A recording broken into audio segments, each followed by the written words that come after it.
Өкмөт башчы Улукбек Барипов өлкөдөгү эпидемиологиялык абал боюнча кеңешме өткөрдү. Жанго кайманаты менен белгилүү болгон Крим төбөл кармалды. Тулан Эгизбаевке арналган эскерүү иш-чарасы болуп өттү. Райымбек Матраимовго карата чыккан соттун өкмүнө журналист Али Токтакунов пикирин жазды. Кыргызстан мусулмандардын алымдар кеңеши бүгүн 11 февралда кезексиз жыйын өткөрүп жатат. Өкмөт башчы Улукбек Барипов өлкөдөгү эпидемиологиялык абал боюнча кеңешме өткөрдү.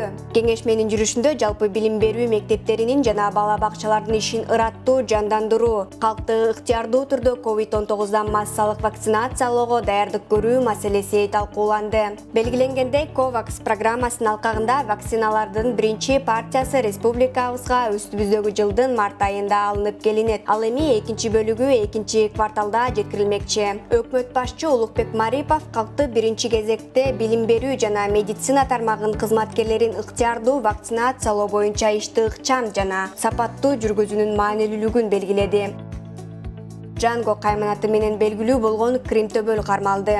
УКМК тарабынан кылмыш иши боюнча Ош шаарында изилдөөдө жүргөн Жанго кайманаты бар Крим төбөл Кадыр Досонов кармалды. Козголгон кылмыш ишинин алкагында Досонов УКМКнын убактылуу кармоочу жайына киргизилди. Эскерте кетсек, буга чейин Кадыр Досонов турган жеринин жана камакка алынгандыгын аныктоо боюнча перехват планы жарыяланган.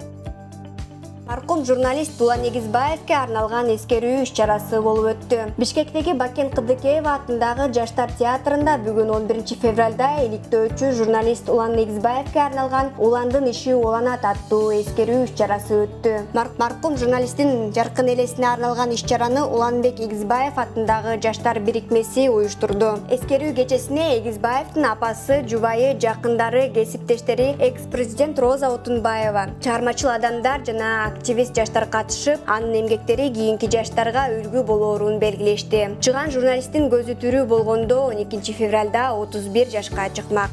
Райымбек Матраимовго карата чыккан соттун өкмүнө журналист Али Токтакунов пикирин жазды. Миллиардта бурдасаң тыйын төлөп кутуласың. Же болбосо Садыр Жапаровдун бийлигинин кустуруу акциясынан 9,99% скидка. Райым миллион бүгүнкү сотто коррупционер катары күнөөсүн кайталап мойнуна алды. Аялынын бир туфлисинин баасынча да жазасын алган жок. Прокуратура 260 000 сом жаза чегерүүнү, үй камактан чыгарууну өтүнүп, аны сот канаттандырды. Бул мамлекеттик машина Матраимовдор кланынын бүтүндөй калкалап келатканын ашкере далили. Акыркы дем калганча акыйкаттык, тазалык үчүн коррупцияга каршы күрөш уланат.